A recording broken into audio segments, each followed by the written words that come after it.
आज से हिंदू धर्म का मैं पूरी रीति रिवाज के साथ पालन करूंगा।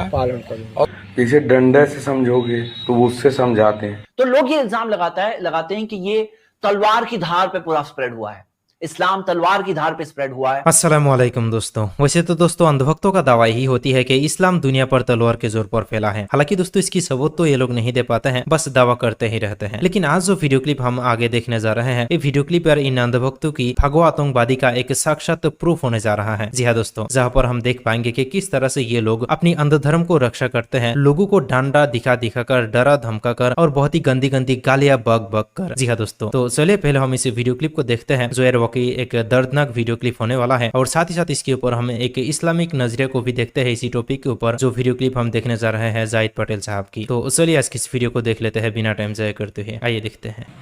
सारी ईसा मसीह की किताबें, फोटो, बाइबिल सब मैंने जमा कर दी है।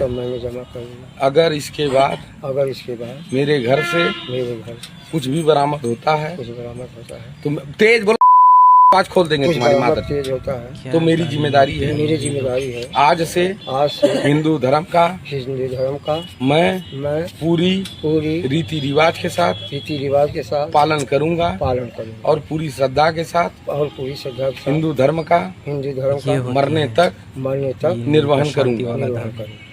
जय हिंद, जय भारत, जय हिंदुत्व। चल वाला नहीं सर, नहीं। अच्छा, इसका बनाओ। इसका अरे बड़ा आदमी मारता, बड़ा आदमी नहीं पढ़ा वहाँ, नहीं पढ़े हो तो ही बोल। साले अभी मुसलमानों से लड़ रहे हैं, इसके बाद मादर चौधरी ईसाई बन रहे हो तुम। इसका देते हुए पूरा वीडियो बनना चाहिए। इधर देखो, बोलो। चलो ऑन करो वीडियो। हो गया कहो, बोलो कैमरे पे। सारी फोटो बोलो ना, बोलो, मैं बोल रहा हूँ पीछे बोलो। सारी फोटो, सारी किताबें ईसा मसीह की मैंने दे दी है। अब मेरे घर से कुछ भी ईसा मसीह का अगर बरामद हुआ तो मेरी जिम्मेदारी है। ठीक। अली लूलिया बोल, तब बोलते थे ना अली लूलिया। चलो चलो।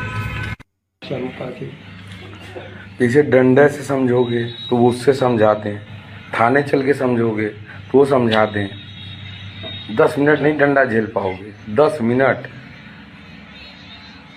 बुलाएं फोर्स, सबको घर भर को ले चलें। मैं अपना समझ के आया हूँ तो क्यों घुमा रहे हो मुझे?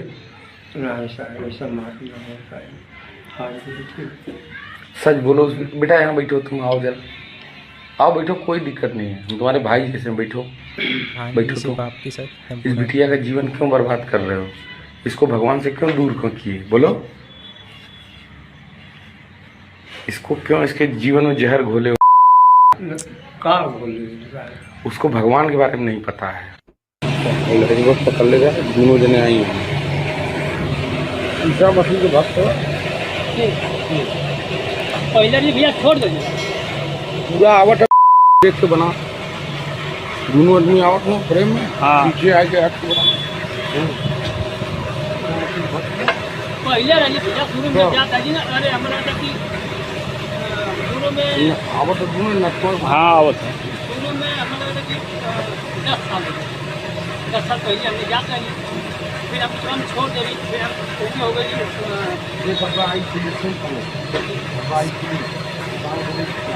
तो लोग ये इल्जाम लगाते हैं कि ये तलवार की धार पे पूरा स्प्रेड हुआ है, इस्लाम तलवार की धार पे स्प्रेड हुआ है, कि मुस्लिम फौजों ने जाकर कन्वर्ट किया, लोगों को कन्वर्ट किया।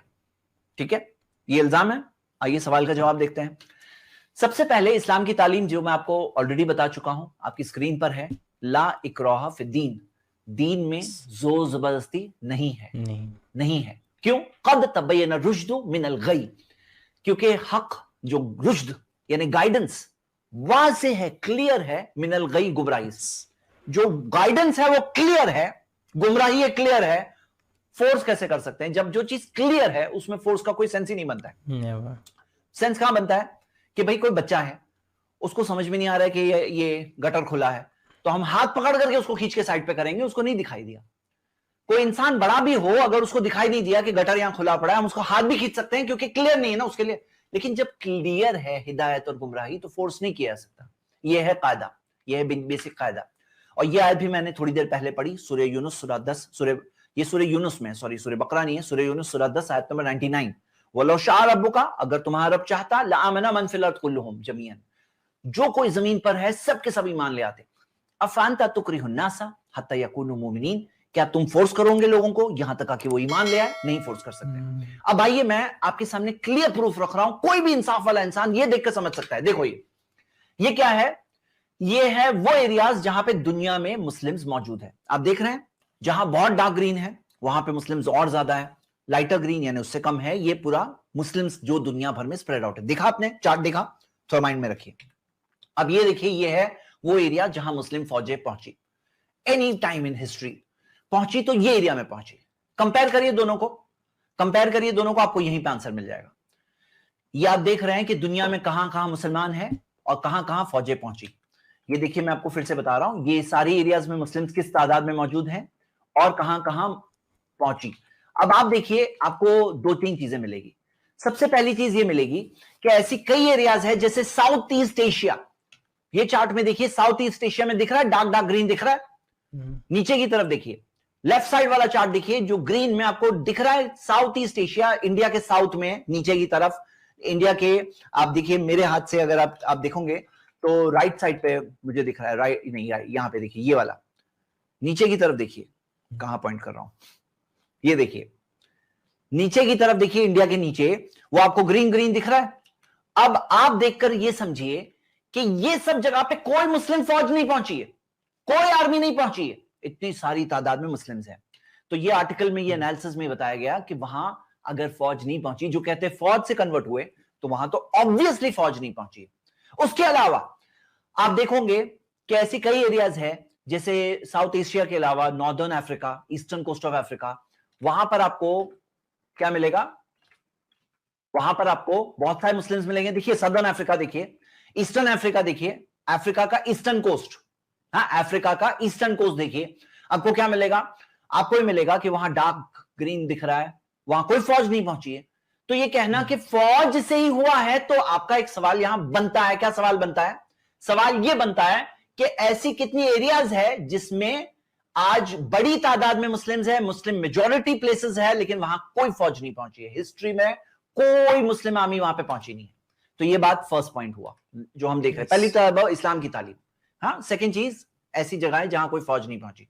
जैसे आप एनसाइक्लोपीडिया ब्रिटानिका से आर्टिकल देखिए, इस्लाम इन मलेशिया कैसे पहुंचा, कैसे पहुंचा? बिजनेसमैन लिखा है ना, अरब एंड इंडियन मर्चेंट्स। तो अरब एंड इंडियन बिजनेसमैन, देखिए बिजनेसमैन बिजनेस करने जाते थे, लेकिन बिजनेस करने में जो उनकी ईमानदारी थी, जो उनका अखलाक था, जो उनका बिहेवियर था, जो उनकी बातें थी, टीचिंग्स थी, उससे लोग इन्फ्लुएंस हुए, उन्होंने इस्लाम कबूल किया। आप अफ्रीका में देखिए, इस्लाम इन अफ्रीका, तो इस्लाम इन अफ्रीका के अंदर आप देख रहे हो कि अफ्रीका में मेजॉरिटी मुस्लिम वाली जो कंट्रीज है, कितनी जगह जो ईस्टर्न कोस्ट ऑफ अफ्रीका देख रहे हैं, वहां पे कोई मुस्लिम फौज नहीं पहुंची। फौज कहां तक पहुंची थी? आप देख रहे हो ऊपर के एरिया में। और इस्लाम कहां तक पहुंचा? कहां सर, कितनी सारी एरियाज में पहुंचा। और एक चीज, अगर तलवार की धार पर धर्म परिवर्तन, कन्वर्जन हुआ होता तो कैसे दिखता? मैं आपको एक सैंपल बताना चाहता हूं। ये देखिए, ये है स्पेन 750 एडी। 750 एडी के अंदर जो स्पेन था, इसके अंदर उमायद खिलाफत थी, मुस्लिम रूल था, टोटल मुस्लिम रूल।